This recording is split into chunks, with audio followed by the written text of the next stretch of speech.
everybody. Well, I am on Facebook Live, and I just want to thank everybody for joining me. Welcome. I want to let you know in advance that I cannot see your comments because the camera is a little bit further back from where I'm standing. So if you have any questions, type them in the comment section, and I will look at these comments a little bit later on tonight. So I hope everybody's having a great day, and thank you for joining me. Let me turn that off. And this is my very first Facebook Live. Yay! So let's get started. It is truly an honor to be with you today. I am Sandra James, the SingleLife Strategist for women. How many of you have given up on love?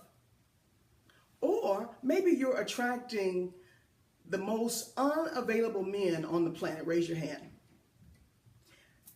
I strongly agree that if you in your life are attracting a whole lot of men that are not your caliber of man, it is a direct result of how you show up in the world.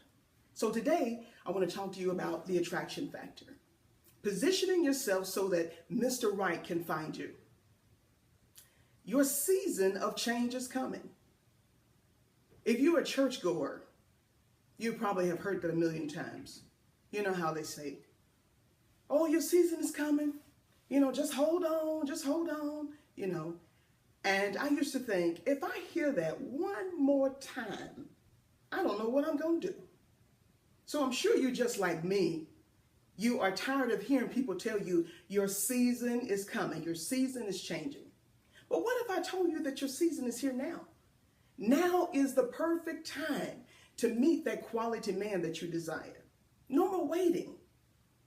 You do not have to lose any more sleep, any more hope, your dreams, all of that. Put them all on the back burner. Today is a brand new day. The sooner you realize and celebrate who you are as a woman or a man, I may be talking to some men today, but as soon as you celebrate who you are and stop putting yourself on the sidelines and waiting for Mr. Right or Mr. Right now to knock on your door, you can become the woman that I call Mrs. Right. Mrs. Right is simply a woman full of her expression, her faith, her confidence, her values, her wisdom. She's a woman who has cultivated resilience and courage. And she's grateful for where she is right now. She's not looking back. She's grateful for where she is in this moment in her life. And she possesses the powerful clarity to know who Mr. Right is, what she'll accept, and what she won't accept.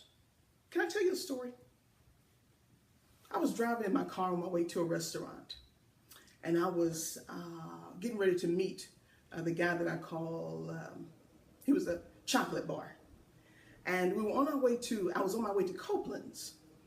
And I got to the restaurant, and I was listening to Lauryn Hill, Killing Me Softly on the radio.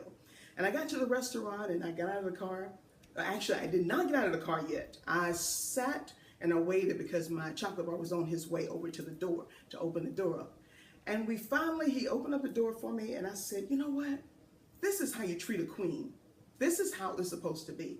So I got out of the car, and we pecked each other on the cheek, and he began to just tell me, how beautiful I was, and, all the stuff they start to say to you.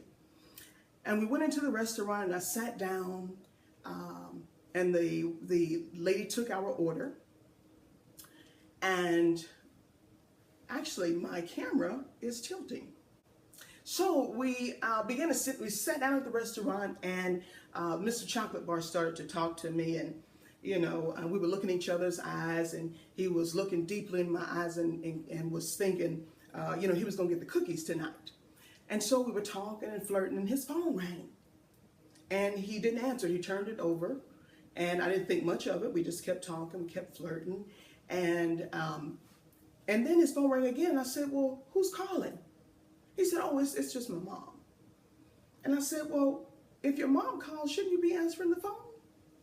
And he said, well, I think she just wants me to get something for her, and I'll get it for her later. And then his phone rang again. And this time I told him, pick your phone up when your mom calls. And after he picked his phone up, he answered the phone. And all of a sudden, his body started to transform right before my eyes. And I was thinking, is that really his mama?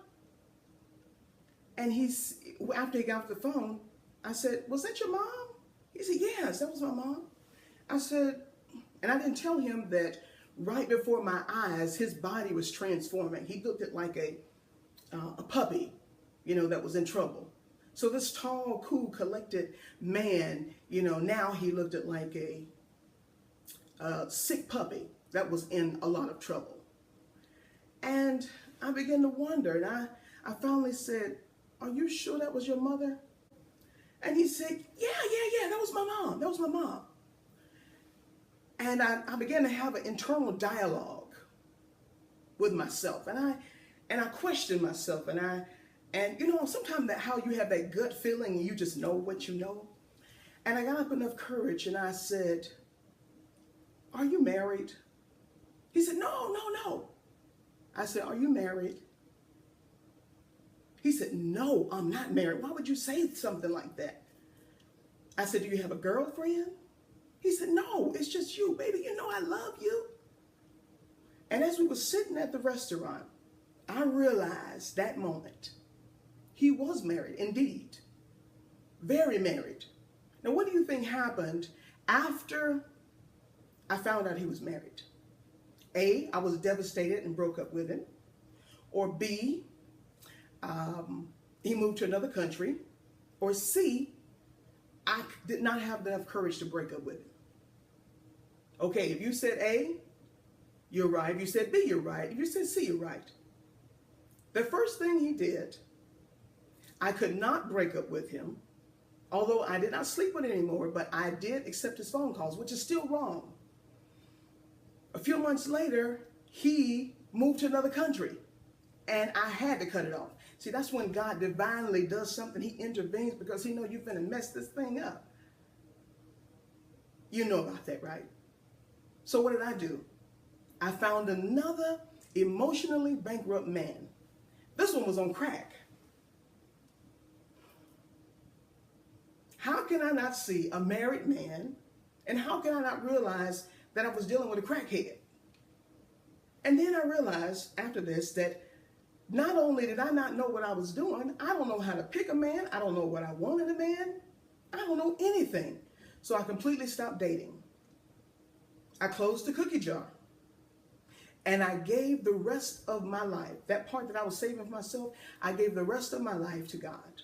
And I said, God, do something with my life because I'm a wreck. I am a total, utter piece of wreck. I don't even know how else to say that. And I got to the point where as the more I sought God, I began to get a desire for my purpose. What was my purpose? I didn't even know why I was here on this earth. What was I doing? Who was I here to touch? Who was I here to change?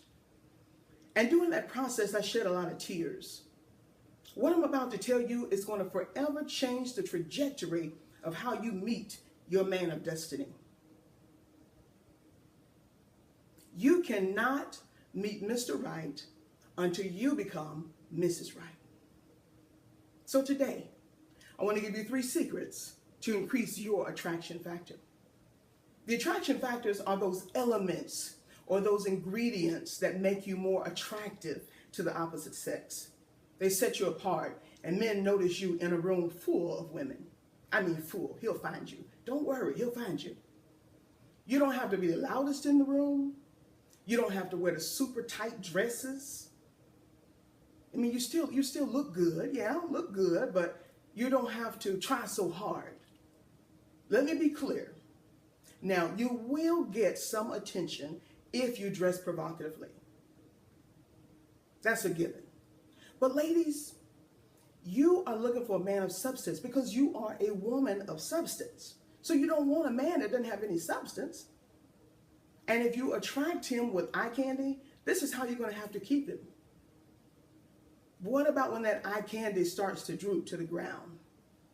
What about when that eye candy starts to get cellulite? What about when that eye candy starts to bubble up and puckle up? Then what?